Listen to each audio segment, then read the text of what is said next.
मानुष जन्म दुर्लभ है, ये मिलन बारंबार। तरवर से पत्ता टूट गिरे, वो मोर न लगता डर।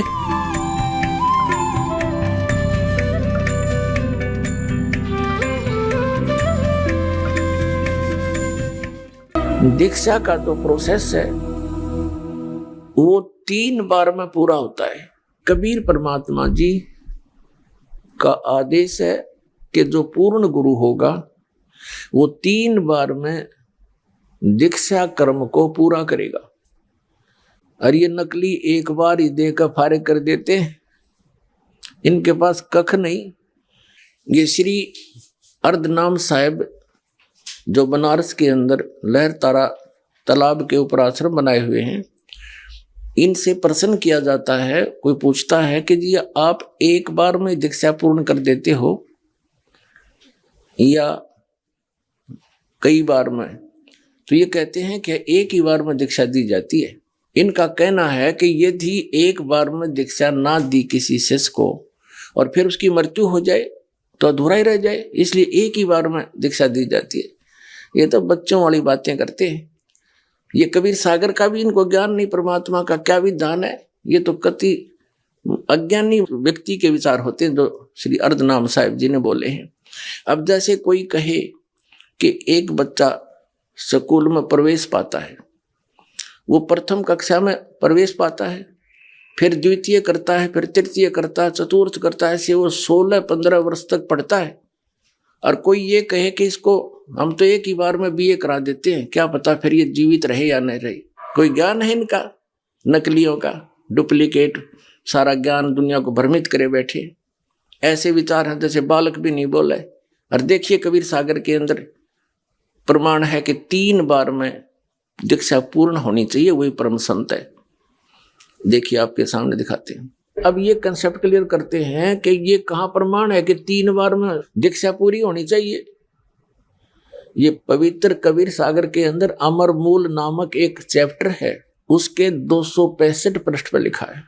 अब आपके रूबरू करते हैं, देखिएगा। ये है कबीर सागर, संपूर्ण 11 भाग, खेमराज श्री कृष्ण दास प्रकाशन बंबई, संपूर्ण 11 भाग। अब आगे दिखाते हैं आपको। प्रथम खंड कबीर पंथी भारत पथिक स्वामी युगलानंद विहारी द्वारा परिष्कृत। मुद्रक एवं प्रकाशक खेमराज श्री कृष्ण दास, अध्यक्ष श्री वेंकटेश्वर प्रेस, खेमराज श्री कृष्ण दास मार्ग, मुंबई। इतने। ये है अमर मूल 264। अमर मूल हम 265 पे पढ़ेंगे और ये 265 पृष्ठ है। बोध सागर का साहिब कबीर वचन। तब कबीर अस्कै बेलीना, ज्ञान भेद सकल कह दीना। धर्मदास में कहो विचारी, ताते निभय सब संसारी। अब धर्मदास जी को परमात्मा बता रहे हैं कि अब मैं तुझे सभी संसार के साधकों के लिए आवश्यक जो वस्तु है, ज्ञान है, वो बता रहा हूं। इससे ही सबका कल्याण होगा। देखिएगा। प्रथम शिष्य ओहे जो आई, ताके पान देव तुम बाई। यानी प्रथम बार जब आवे तो उसको पान देना है। पान मीन पेय पदार्थ के द्वारा प्रथम मंत्र देना है। देखना, प्रथम शिष्य ओहे जो आई, ताको पान देव तुम बाई। जब देखो तुम दृढ़ता ज्ञाना, ताको कहे शब्द परमाना। अब दूसरी बार में वो सतनाम देना है, शब्द सतनाम। और सतनाम में जब निश्चय पावे, शब्द माही जब निश्चय आवे, यानी उसका खूब अच्छी तरह डिटर्मिनेशन हो जाए, विश्वास दृढ़ हो जाए, भक्ति ठीक पर लग जाए, ताको ज्ञान अगाध सुनावे। फिर आगे क्या ज्ञान दे उसको। अब यहां देखो फिर क्या कहा परमात्मा ने, यही मति हम तो तुमको देना। और बिरला शेष हो कोई पावे चिन्ह, धर्मदास तुम कहो संदेशा, जो जस जीव ताही उपदेशा। बालक समझाकर है ज्ञाना, तासो कहो वचन परवाना। ये प्रथम मंत्र की तरफ संकेत है। फिर कि जाके सूक्ष्म ज्ञान हो भाई, ता कहें सुमरण देहु लखाई। फिर उसको सुमरण बताओ उस सतनाम का, तो सतनाम का सुमरण दो। फिर कहते हैं ज्ञान गम जा कह पुन होई, और सार शब्द जा को कहो सोई। फिर उसको सार शब्द दो।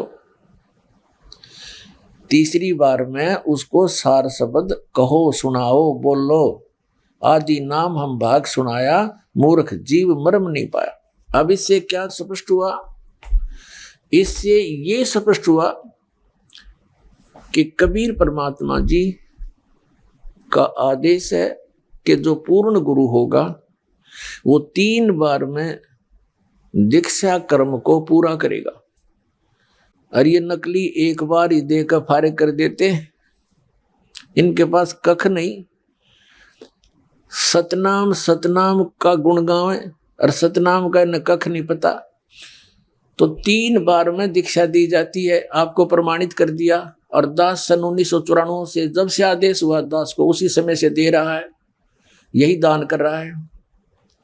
और यही रियल मंत्र हैं जो मोक्ष मार्ग के हैं। अब ये दामा खेड़ा वाले और दामा खेड़ा से एक काशीदास नाम का एक महंत, उसके विषय में जीवन चरित्र धनी धर्मदास जी में लिखा है कि दामा खेड़ा के वंशजों में चलते चलते कोई पुत्र नहीं हुआ। और इसमें क्या है, इन महंत परंपरा में जैसे ये राजा लोग हुआ करते रजवाड़े, ऐसे बना रखा है कि प्रथम बेटा, पहला पुत्र, ज्येष्ठ पुत्र ही उत्तराधिकारी बनेगा। और उनका फिर पुत्र होया है कोडी। तो उन्होंने क्या किया, काशीदास नाम का एक व्यक्ति महंत पद पे वहां गद्दी पे बैठा दिया। जब तक आगे वंश में कोई आवे तब तक तू बैठा रहे। उनका हो गया फिर लड़का, कुछ दिनों के बाद 5-10 वर्ष महंत बना रहा। वो गद्दी लेकर भाग गया वहां से, खरसिया में जाकर उन्हें गद्दी स्थापित कर ली, आप पे बैठ गया, चिमटा गाड़ गए। उस खरसिया से चली हुई गद्दी का एक भाग, एक शाखा लहर तारा सदगुरु प्रकट स्थल काशी बनारस में एक बहुत बड़ा आश्रम बना दिया उन्होंने। और वहां पर वर्तमान में एक अर्धनाम साहेब, एक वहां का महंत है, उनका पूर्व का नाम है श्री विजय शास्त्री विजय। और अब उसने महंत पद प्राप्त होने के बाद नाम बदल लिया अर्धनाम साहेब। तो ये सभी कौन सा नाम देते हैं? दामा खेड़ा वाले। दामा खेड़ा से चली है खरसिया वाली गद्दी, और उस खरसिया वाली गद्दी से ही आए हैं लहर तारा तालाब सतगुरु प्रगट स्थल के ऊपर उन्होंने आश्रम बना रखा है। इनसे पहले थे वो मुकुंदमणि नाम थे, और ये है अर्धनाम साहेब, पंत श्री अर्धनाम साहेब। तो ये क्या नाम देते हैं?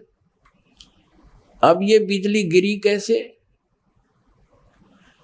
ये नाम कहां से शुरू हुआ? कबीर सागर में जो वाणी लिखी है वो उस सतनाम और 5 नाम की और सार नाम की महिमा लिखी है। इन्होंने वो पूरी आरती सेलेक्ट कर ली, वह आरती सी पढ़ते हैं डेली। ऐसे ही गीसा पंथ के अंदर एक पूरा शब्द है गीसा दास जी का, उसमें लिखा तो ये है कि ऐसा कर ओम सोम जप ले भाई, राम नाम किया एक माई। वो असली मंत्र लिखा है और उसको नहीं जपते हुए वो इस पूरे मंत्र ये देते हैं, पूरा सेंटेंस है, एक पूरा शब्द है आरती टाइप, जैसे अपनी आरती का एक हिस्सा है, और उसको पूरे रटते हैं। राम नाम की जप ले भाई, राम नाम किया एक माई। इसी तरह ये कबीर पंथी इन्होंने ये सारी एक आरती सी बनाकर नाम उपदेश देना शुरू कर दिया कि यो असली नाम है। उसमें तो असली नाम की महिमा सुना रखी है, बता रखी है कि वो जपने से काम होगा।